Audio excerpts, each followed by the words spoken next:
Advocate प्राध्यापक गणेश हिंगरे यांच्या या 50 वर्षाच्या पूर्तीसाठी आपण इथे थांबलेलो आहोत, आलेलो आहोत, जमलेलो आहोत. प्रथम मी त्यांना माझ्या आव्हान कुटुंबियाच्या वतीनं त्यांना शुभेच्छा देतो. त्यांचं वैवाहिक जीवन तसंच त्यांचं सामाजिक जीवन हे आनंददायी जावं, सुख समृद्धीचं जावं अशा आपल्या सर्वांच्या वतीनं त्यांना शुभेच्छा देतो.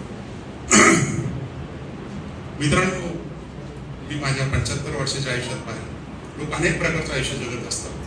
मात्र प्राध्यापक गणेश यांच्यासारख्या काही व्यक्ती एकाच जीवनात अनेक जीवन जगत असतात.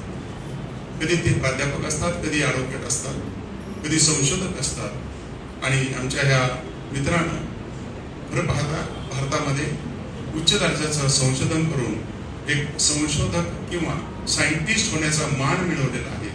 अशा आमच्या ह्या सायंटिस्ट मित्रांना मी शुभेच्छा देतो. खरं पाहता त्यांनी केलेलं जे कार्य आहे ते दोन वेगळ्या प्रकारचे लोक असतात.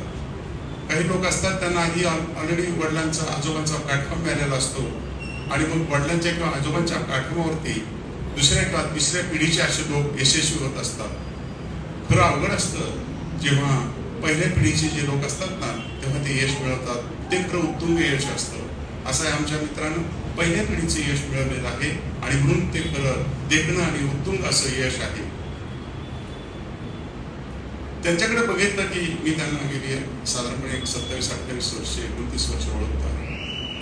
मी त्यांना विद्यार्थी म्हणून पाहिले, प्राध्यापक म्हणून पाहिले, वकील म्हणून पाहिले, समाजसेवक म्हणून पाहिले आणि हर हुन्नरी एक मित्र म्हणून पाहिले.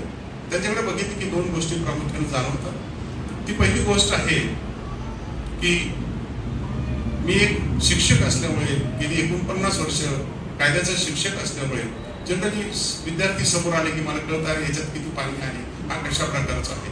पण तुम्हाला नक्की सांगतो की या आमच्या विद्यार्थी मित्राकडे, आपल्या सगळ्यांच्या सन्मित्राकडे राष्ट्रीय स्तरावरचे गुण आहेत हे मी तुम्हाला बघतो. आणि असे राष्ट्रीय स्तरावरचे गुणांचं जेव्हा त्याचं प्रदर्शन होत असतं किंवा ते समोर येत असतात ना तेव्हा काहीतरी संविधानात्मक घडत असतं. मित्रांनो, थोड्या दिवसात आपल्याला अशा काही गोष्टी समजतील आणि मग तुम्हाला सर्वांना कल्पना येईल अरे आपला असलेले गणेशराव किंवा गणेश हा किती मोठा माणूस झाला आहे. अशा प्रकारच्या शुभेच्छा मी त्यांना देतो. मी तुम्हाला एक छोटीशी गोष्ट सांगतो की त्याने जे कार्य केलेलं आहे हे साधं कार्य नाही. त्यांनी 100 किंवा 125 ते मिळवलेले आहेत म्हणून आपल्याला असं वाटतं की सोपी गोष्ट असेल. फक्त 75 अशा प्रकारच्या गोष्टी केलेल्या भारत सरकारनं पद्मश्री पदवी दिलेली आहे. त्यांच्या दुप्पट कार्य यांचं झालेलं आहे. मित्रांनो, ते जर का मागचा सगळा इतिहास पाहिला तर यांच्या नशिबामध्ये आणि यांच्या त्या कर्तव्यकारीमध्ये असं काहीतरी राष्ट्रीय स्तरावरचं असं पारितोषिक दडलेलं आहे. ते आपल्याला लवकरच पाहायला मिळेल. त्यासाठी मी आपल्या सर्वांच्या वतीने त्यांना शुभेच्छा देतो. मित्रांनो, यांच्याकडे बघितलं की मला नेहमी दोन आठवणी जेव्हा जेव्हा मला ते भेटायला येतात, आमचे रामकृष्ण असतील, आमचे प्रसाद असतील, यांच्यासोबत जेव्हा तुम्हाला भेटायला येतात ना मला दोन गोष्टी आठवतात. त्यांना बघितलं की मला दोन गोष्टी आठवतात.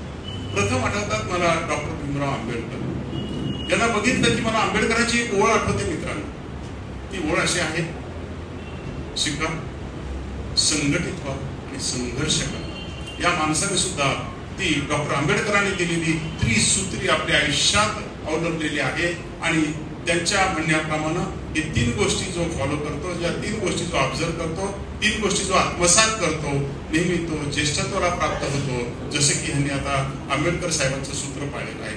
दुसरं आहे, स्वामी विवेकानंदांनी सांगितलं होतं की जीवन म्हणजे काही नुसतं ज्ञान नव्हे, जीवन म्हणजे काही नुसतं अध्यात्म नव्हे.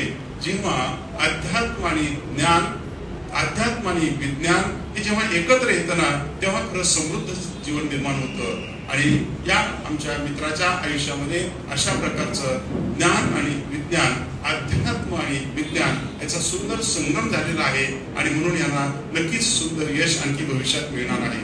या प्रसंगानं जास्त बोलण्याची खरं तर आता वेळ नाही, परंतु मगाशी रवींद्रजी म्हणाले, आणखी त्यांचे मित्र म्हणाले की समाजासाठी काहीतरी करा. ते समाजासाठी करतील.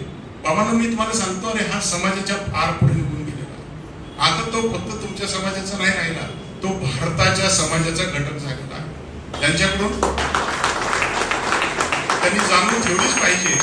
आपण आपण ज्या समाजातून आलोय मागे वळून पाहिलंच पाहिजे, त्यांना हात दिला पाहिजे. पण असं करताना तुम्हाला मी ग्वाही देतो, मला त्यांच्या क्वालिटीज गुण त्यांची माहिती आहे, त्यांची ॲबिलिटी माहिती आहे की एक दिवस ते तुमच्या कोणत्याही माझ्या एकट्या समाजाचे राहणार नाहीत, ते भारताच्या समाजाचे एक द्योतक आणि प्रतिनिधित्व करणार आहेत. त्या प्रवासासाठी मी आपल्या सर्वांच्या वतीनं त्यांना शुभेच्छा देतो आणि थांबतो. धन्यवाद.